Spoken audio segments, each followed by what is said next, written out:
This copyrighted telecast may not be reproduced, retransmitted, or used in any form without the authorized written consent of NASCAR Broadcasting. NASCAR would like to thank all of our loyal fans for your continued support, and we hope you enjoyed today's broadcast.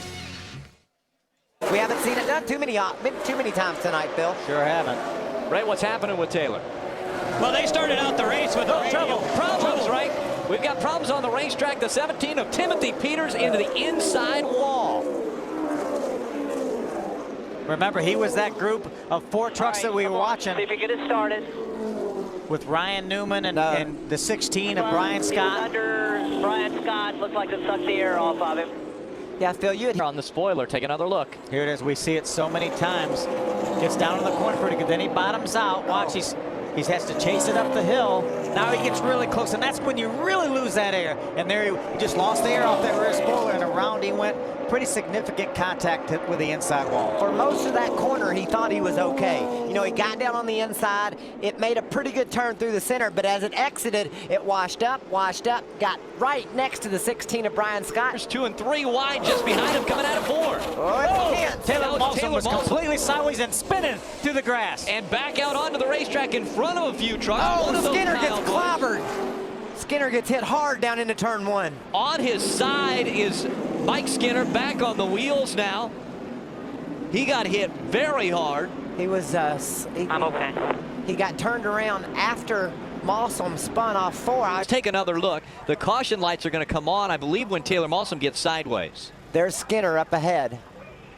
See him on the inside of the 13 of Johnny Sauter. Oh, Sauter pinches him a little bit low. Pinches him into the grass. Now watch There's this a white now. truck that clobbers him. Watch this. Right there. Very hard hit. Got completely underneath that 5. Hard hit. Is that TJ Bell? I believe in the 11 it is. truck? I believe it is. Take another look. There, Skinner was in the grass. Now you see the caution light come on. See the roof flap goes up, and then TJ Bell. Ooh, wow! He had no idea. TJ Bell had no idea that 5 was coming up the racetrack. No, he couldn't. Even if he had it, there wasn't anywhere he could have went. Nothing he could have done. 4 of Brian Newman coming. Problems on the racetrack. And now the yellow Colin Brown flag is going to into come the out. wall. The 16 of Brian Scott as well. Colin Brown continuing to careen off the inside wall. He was your race leader, and it looks as though he has problems, gets sent to the outside wall, and that brings our 3rd caution out of the night. And what a horrible break for Ryan Newman and Ron Hornaday and David Gilliland. All on pit road, and there you see Cat in the Hat, Jack Roush. What happened Watching. there, bud? I just got turned, man. We heard Colin Brown say, I have no idea what I did wrong there. We'll have to check it on replay. I have no idea what he did wrong either. As the race leader, here's a look from up above. Trying to get around the 16. It looks like he's moving to the inside, and that's Kyle Busch. Got into the back of him. He didn't do anything wrong. Yeah, Kyle Busch absolutely got into the rear of that truck and turned him into the outside wall, and then Colin came down and careened into the inside wall. Brian Scott was an innocent victim there as well. Matter much. Colin Brown had driven away from the pack on his old tires, so might not be a big deal, but definitely fresher tires behind the trucks out front. Keep our eye on that 51 as he's going to be moving up through the pack as he did earlier. Now he's right behind the 1 of Johnny Benson. On the inside of the 60 of Stacy Compton. Johnny moves over. Remember, Johnny script 3 wide here. Take a look at this. David Gilliland again on the tail end. Sideways. Goes around. He was your race leader, and into the wall he goes. Back down through traffic. I hope everybody can dodge him. Still coming. They're still coming. So close. The 2nd race in a row that Todd has trouble, spins on the inside of another truck. Same thing happened to him at Kansas last time out. There's another view. You see Todd on the inside of David Gilliland. Now Matt Crafton's going to make it 3 wide. Nothing wrong with that. You see he's down on the bottom. And he even gave him the corner. He let off, and Todd went ahead and dove in the corner. And when he turned left, hard late there, Phil, there just wasn't any air on the right side of that truck. And watch this red truck. Oh, so close. That's Chris Jones, I believe, in the 87, did a nice job avoiding him. Here's another view. Well, you know, it's just disappointing, I guess, is the best way to put it. All these guys on my team put so much work into these trucks. I mean, all the hours back at the shop to get this truck ready to come race here. And, you know, it's disappointing that something like that happens, but, you know, I guess that's part of racing. And Well, James Busher gets spun around. It looks like it's going to be a one-truck incident that brings out our 5th caution of the night. Get a set of tires like Ron Hornaday got. Maybe it isn't so bad to come in and get 4 right now, huh, Phil? That's right. James on the inside of David Starr. Looks like he may have touched the apron there, slid up the racetrack, and again, same situation. He got close to the 24 of David Starr, just lost the air off that rear spoiler.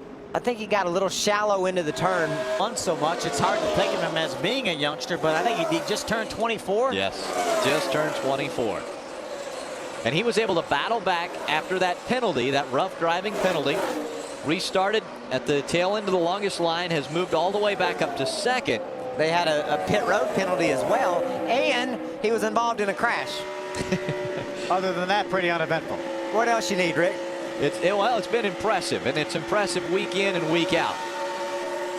Looks like Matt's truck got to Kyle Busch, but when he got there, maybe got a little bit of a push in the front end. It looks like when he's exiting the corner, it's wanting to push out. Back 2/10 there. You ain't falling out of the seat, are you? Come on. How about Taylor Malsom in that 81? Excellent job he's done this evening as he runs in the top 10 in the 8th spot. Remember, he got spun out coming off turn 4, which what precipitated the Mike Skinner incident. I mean, it had nothing to do with it, but it happened simultaneously. Same time, yeah. I believe if I was Matt Crafton, I'd tell that spotter to be quiet. He's up on the wheel. Stacy Compton in the 60. Another solid run for Stacy, running in the 9th position. Great run, good stories in that top 10, huh, Rick? You got Stacy Compton, Dennis Setzer is running 10th, Taylor Malsom up in there again. Both Jim Harris's trucks, Matt Crafton, the Harvick trucks.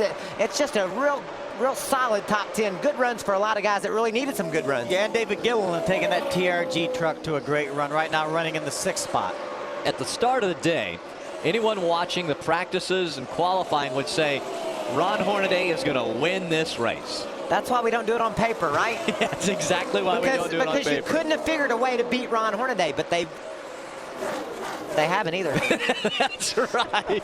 Ray Dunlap. Hey, Rick, I think it's important to keep in mind that Taylor Malsom is making just his 8th start in this series and looks like he's going to get his career best finish if things go the way we're going right now.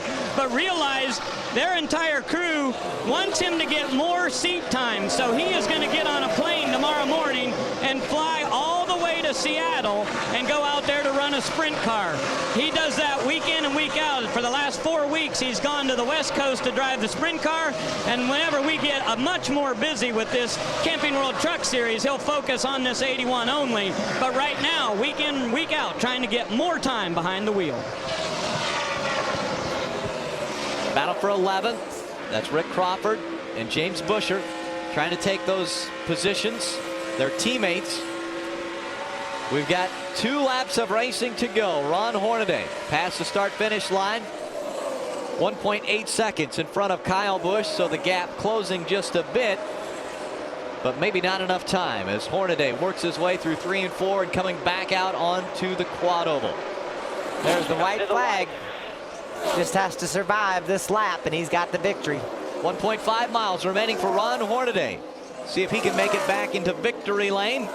My point was, they had him a lap down at one point, Rick. They had that 33 truck a lap down. He came back from that, made his lap up, and now sitting there leading the race late in the going. Last year, October, Texas, the last time Ron Hornaday was in victory lane. He's going to take the Longhorn Chevy Silverado back to victory lane at Lowe's Motor Speedway. Good job, Ron Hornaday. Good job, Rick Corelli. Great job preparing the trucks, guys. Awesome. Win number 40. Look at the How about teammates. this? James Busch or Rick Crawford puts him into the grass. What an end to me. Crawford was able to edge by Busher. It'd be interesting to hear what those teammates have to say about that. Wow. That's I'm not so sure that was good for job security there. Well, you don't know what might have happened way back upwind. Who knows? We kind of heard something from James Busher saying he kept running into me, but we didn't see all of that. How about Ron Hornaday winning a 40th Camping World Truck Series race in his career? What a trip. This copyrighted telecast may not be reproduced, retransmitted, or used in any form without the authorized written consent of NASCAR Broadcasting. NASCAR would like to thank all of our loyal fans for your continued support, and we hope you enjoyed today's broadcast.